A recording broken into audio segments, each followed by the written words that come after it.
Chapter 31. Previously. Ariana, He shouted happily as I smiled at him. Hi. Ariana, point of view. So that explains why my eyes are lighter gray now, I asked as Alistair nodded. when you are chosen, the mark is reflected on your body. Consider it as the way the body adapts to your magic. He said as I nodded. So, what color are your real eyes? I asked as he shrugged. I don't know. Maybe this, or maybe another color. I was born with the mark, just like Noah, so I guess unless I lose my power, I won't know. He said as I sipped on my tea. My head was still paining, and I keep getting weird images in my head. It was not clear, but not completely blurred too. The whole day I was taken care by Alistair and Noah.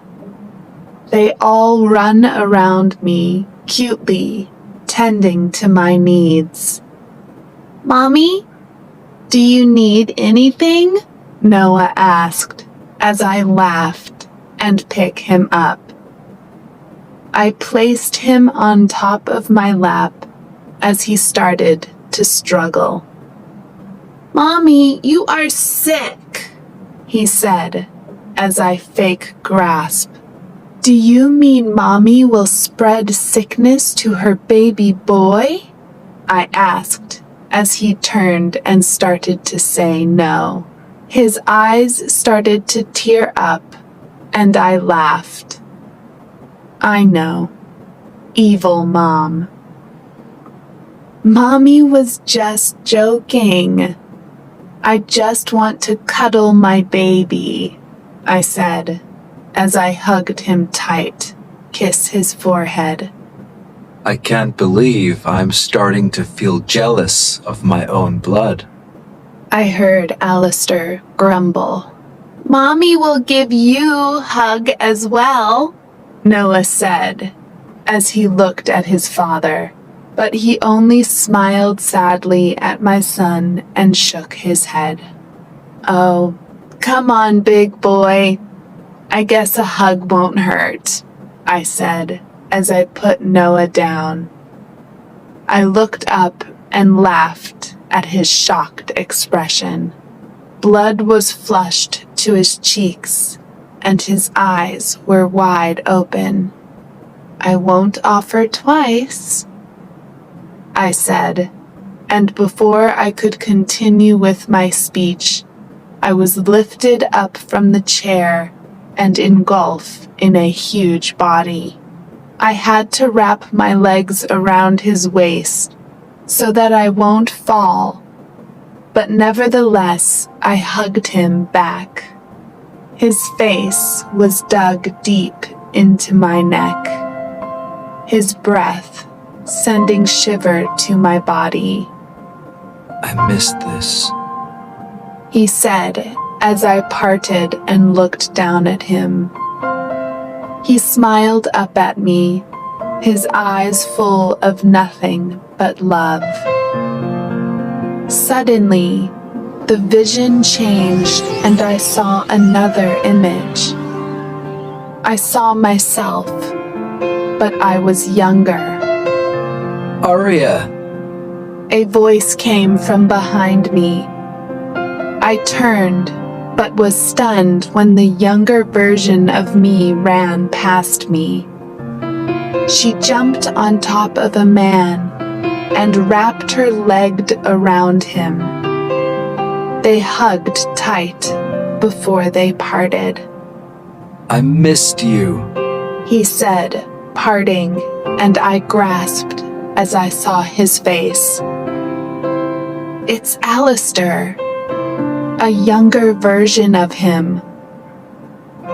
a glimpse of past? Oh, honey, it has only been a week since you left for business. The younger me laughed. A week too long to stay apart. He said, smiling up at her. I felt a sudden burst of pain in my head as I groaned. Arya? Arya! A voice rang in my ears. Alistair? I called as the scene in front of me disappeared. Alistair! I shouted, but I was still in void. Arya, open your eyes. He shouted, but my eyes are opened. I wanted to scream. Come on, baby. Open those eyes. He said again. I touched my eyes and grasped as I noticed my eyes were in fact closed. I tried to open them, but it seemed difficult. I tried again, and it starts to obey me as I was starting to see some of the lights. That's it, baby. Slowly open. Alistair guided as I groaned, but listened to him. I opened my eyes, and the first thing I saw was Alistair looking down at me in worry. What happened? I asked as Noah jumped on me. Mommy! He shouted as I hugged him. A whispered, I am okay. You collapsed. I don't know what happened, but you suddenly fell limp on me. I was so frightened. I think your body is rejecting the elder power. He said, as I shook my head. No, I'm just tired, I said, smiling at him. He tried to open his mouth, but I stopped him. I'm fine, Alistair. I really am. I guess I need a few hours of sleep, I said as I stood up. I wanted to tell him what I saw, but I decided against it. I'm going to lie down, I said, and started to walk down, but a hand grabbed hold of mine. Please, sleep in my room, Alistair said, as I sighed and nodded. Somehow, I didn't get the heart to refuse it. Maybe because of guilt, of how many times I made him worry about me.